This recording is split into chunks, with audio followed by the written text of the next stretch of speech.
Meu nome é Carla, tenho 25 anos. Quando eu vi o teste com 2 risquinhos, eu não chorei. Eu ri. De nervoso. Porque além de estar grávida do meu chefe, depois eu descobri que eu não era a única. Antes da fofoca começar, já se inscreve no canal e ativa o sininho, tá? Porque o que eu vou contar hoje, você não vai acreditar. E ainda tem muito mais vindo por aí. Mas mudando de assunto, deixa eu te contar o meu drama de novela mexicana. Quando entrei naquela empresa, tudo que eu queria era estabilidade. Um salário digno, vale-refeição que prestasse, e paz. E lá estava ele. Renato.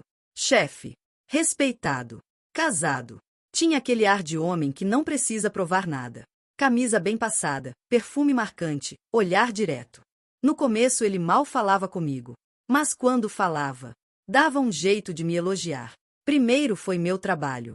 Depois foi minha voz. Até que um dia ele olhou para mim e disse: Você é diferente. Eu fiquei sem reação.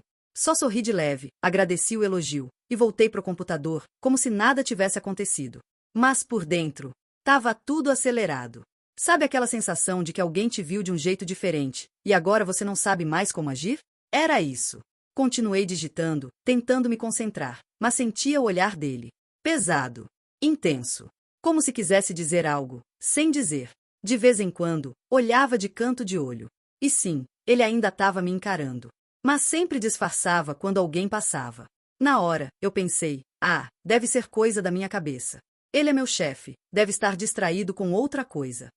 Mas algo ali já tinha mudado. A energia entre a gente não era mais neutra. Era elétrica. Estranha. Quase perigosa. Foram-se passando os meses, e, num fim de expediente qualquer, ele apareceu na minha mesa com uma expressão tranquila e perguntou: Você se incomoda se eu te chamar no WhatsApp? Na hora, achei estranho. Mas ele foi rápido em justificar. É que às vezes eu tô no trânsito e não consigo acessar o e-mail. Falar por mensagem é mais prático, né? Eu hesitei por meio segundo, e concordei. Afinal, era só por trabalho. Só que não ficou só no trabalho. No começo, ele mandava mensagens pontuais. Me envia aquele relatório assim que puder. Você consegue adiantar a apresentação da sexta? Tudo normal. Formal. Mas aí, um dia, às 7 da manhã, ele mandou: Bom dia. Vai chover hoje, hein? Não esquece o guarda-chuva. Achei gentil. Diferente de tudo que eu estava acostumada a receber às 7 da manhã. Depois disso, ele começou a mandar mensagens antes do expediente. E depois também. Tipo: Chegou bem em casa? Tá frio aí? Já jantou? E olha, eu moro sozinha. Então confesso que no começo, achei fofo. Pensei, é só um chefe cuidadoso. Amigo, talvez. E fui deixando acontecer. Respondi. Ri. Reagi. E sem perceber, comecei a esperar pelas mensagens dele. E assim, todo dia a gente se falava. Religiosamente. Bom dia, boa noite, como foi seu dia, o que você jantou, não esquece o guarda-chuva, me avisa quando chegar. E eu comecei a me acostumar com isso. A presença dele já fazia parte da minha rotina. Do meu silêncio. Da minha solidão. Até que um dia, ele não mandou nada. Nenhuma mensagem. Nenhum sinal. Esperei até a hora da janta. E então, mandei só um: Tá tudo bem? No dia seguinte, ele me chamou até a sala dele. A porta fechada. A voz dele, firme, gelada. Quase agressiva. Nunca mais me manda mensagem. Nunca. Se eu falar com você, você responde. Caso contrário, silêncio. Entendido? Eu fiquei sem chão. Travei. Foi como se uma parede invisível tivesse caído entre nós dois. Aí, do nada, ele respirou fundo, levantou e me abraçou. Sim, ele me abraçou. Forte. E disse: Me desculpa. Eu tô num processo de divórcio, e ela é maluca.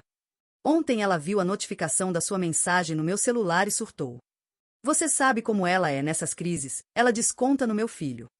Quando ele falou isso, meu coração afundou. Uma criança no meio.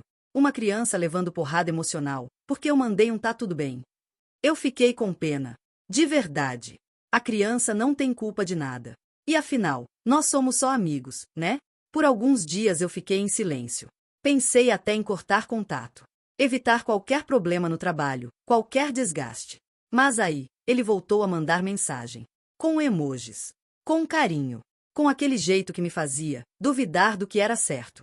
A viagem da empresa foi o divisor de águas. 2 dias em São Paulo. Hotel bonito. Sala de convenções lotada.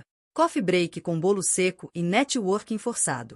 Eu fui achando que ia dormir cedo, ouvir palestras e voltar com uma pastinha cheia de brindes inúteis. Mas no primeiro dia, o olhar dele já dizia outra coisa. No jantar da equipe, ele sentou ao meu lado. E ficou o tempo todo, perto. Sabe aquela proximidade que não encosta, mas arrepia? A conversa foi leve. Vinho branco. Risos abafados. Mas o olhar dele. O olhar dizia tudo que a boca não podia. Na saída, ele se aproximou devagar, como quem não quer nada, e disse: "Tá tarde, se quiser, passa no meu quarto. Só pra conversar. Juro." E eu fui. Eu fui achando que ia conversar. Que ele ia desabafar do divórcio, da vida, sei lá.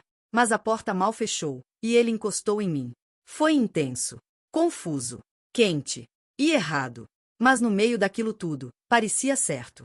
Como se o mundo lá fora tivesse parado. Só existia o quarto escuro, o perfume dele. E aquele silêncio cheio de coisa não dita. Depois disso, não tinha mais volta. Voltamos para a cidade como se nada tivesse acontecido. Mas agora, cada e-mail, cada reunião, cada toque de braço, tinha outra carga. Tinha lembrança. As mensagens ficaram mais frequentes. Mas agora, eram apagadas. As saídas, mais estratégicas. Os olhares, mais longos. A gente se encontrava em lugares discretos. Motéis de beira de estrada, estacionamento de shopping, estacionamento da empresa. Às vezes, só para se olhar. Às vezes, para muito mais. Era segredo. Nosso segredo. E o que eu não sabia é que esse segredo estava crescendo dentro de mim. Literalmente. Nos relacionamos durante 2 anos. Entre mensagens apagadas e encontros escondidos, tudo parecia funcionar. Na bolha. Na ilusão. Até que, do nada, comecei a enjoar. Achei que era só estresse, TPM, má alimentação. Mas o corpo falava e eu fingia que não escutava. No 3º mês, veio o atraso. Não era como os outros. Era silencioso, persistente, quase teimoso. Tentei me convencer de que era ansiedade, mas no fundo, eu já sabia. No 4º mês, comprei o teste.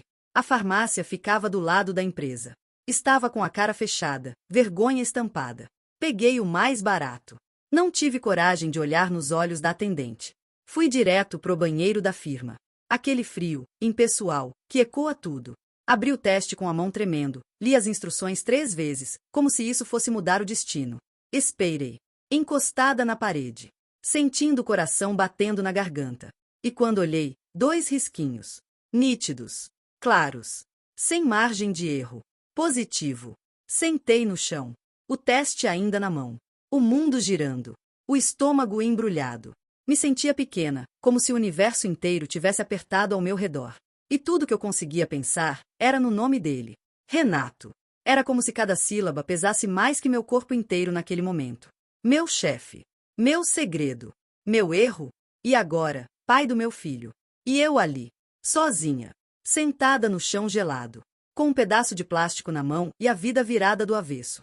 Fui contar para ele, estávamos dentro do carro, chovia.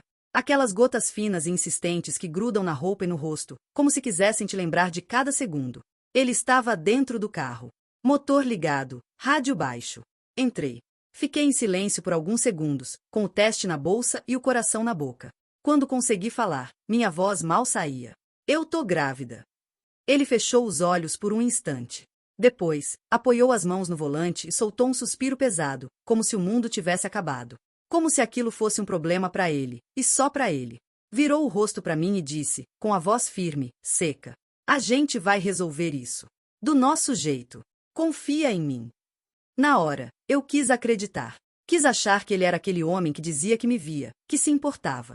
Então eu confiei. Que erro! Eu não sabia que, naquele momento, eu estava entregando o controle da minha vida para alguém que nunca pensou em dividir nada comigo, só esconder.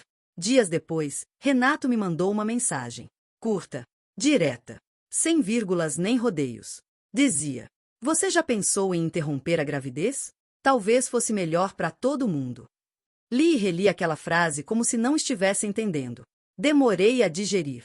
Respirei fundo, respondi: "Você tá louco?" "Claro que não." A resposta dele demorou horas para chegar. Quando chegou, foi seca. "Ok. Só quis levantar a possibilidade. E a partir dali, ele começou a sumir. Demorava dias para responder. Passava reto nos corredores. Mudou até de andar. Eu via, a cada dia, que ele estava se afastando. Me apagando. Como se estivesse limpando seus rastros. E não vou mentir, aquela situação me consumia por dentro.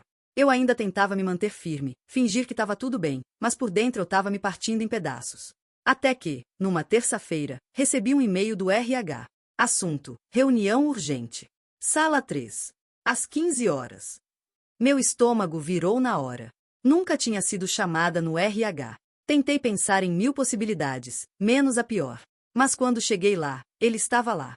Renato. De pé, ao lado da coordenadora. Com os braços cruzados e o olhar frio. Ele nem tentou disfarçar. Disse, da forma mais gelada que alguém poderia dizer: a empresa está passando por uma reestruturação, e infelizmente vamos precisar te desligar. Foi como levar um tapa. Eu não consegui reagir. A única coisa que ecoava na minha cabeça era: como ele foi capaz de fazer isso comigo? Eu tô grávida. Do filho dele. Mas eu não disse uma palavra. Não chorei. Não questionei. Só peguei a caneta, assinei a papelada sem ler uma linha sequer, juntei minhas coisas e saí da empresa como quem foge de um incêndio. Nos dias que se seguiram, eu não comi. Não dormi. Só revivia aquela cena na cabeça. Até que, mexendo no LinkedIn, vi algo que me tirou o chão de vez. A empresa tinha publicado uma vaga. A minha vaga. Mesmo cargo. Mesma função. Só mudaram o título para disfarçar. Eu não sabia se ria ou gritava. Por um instante, pensei em ligar para ele. Dizer tudo que estava entalado na garganta. Falar poucas e boas. Acabar com qualquer máscara que ainda restasse. Mas eu respirei fundo, e não liguei. Porque naquele momento, pela primeira vez em meses, eu entendi o que precisava fazer. Seguir em frente. Por mim. E pelo meu filho. Os meses passaram. A barriga cresceu, o medo também. Mas o amor cresceu mais ainda. E então ele chegou. Meu filho. A coisa mais linda que eu já vi nessa vida. Olhar calmo, mãozinha pequena, e um choro que pareceu dizer: calma, mãe, a gente vai dar conta. E a gente deu.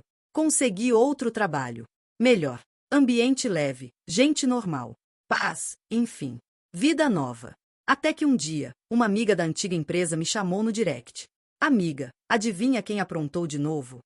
Renato engravidou outra menina. Sim, outra.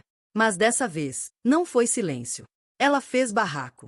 Gritou no corredor, chorou no RH, mandou e-mail em caps lock. E o mais inacreditável, a esposa dele descobriu. E dessa vez, ela foi embora.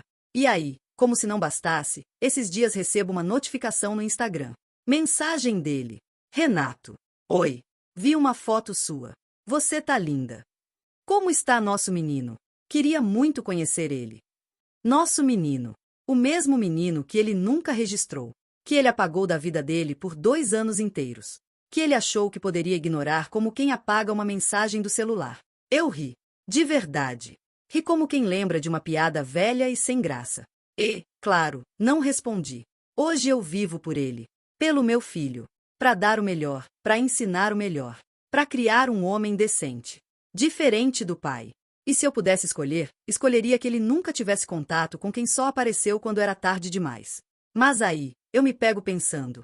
Será que eu tô errada? Será que proteger é afastar? Ou será que afastar é a forma mais profunda de cuidar? O que você faria no meu lugar?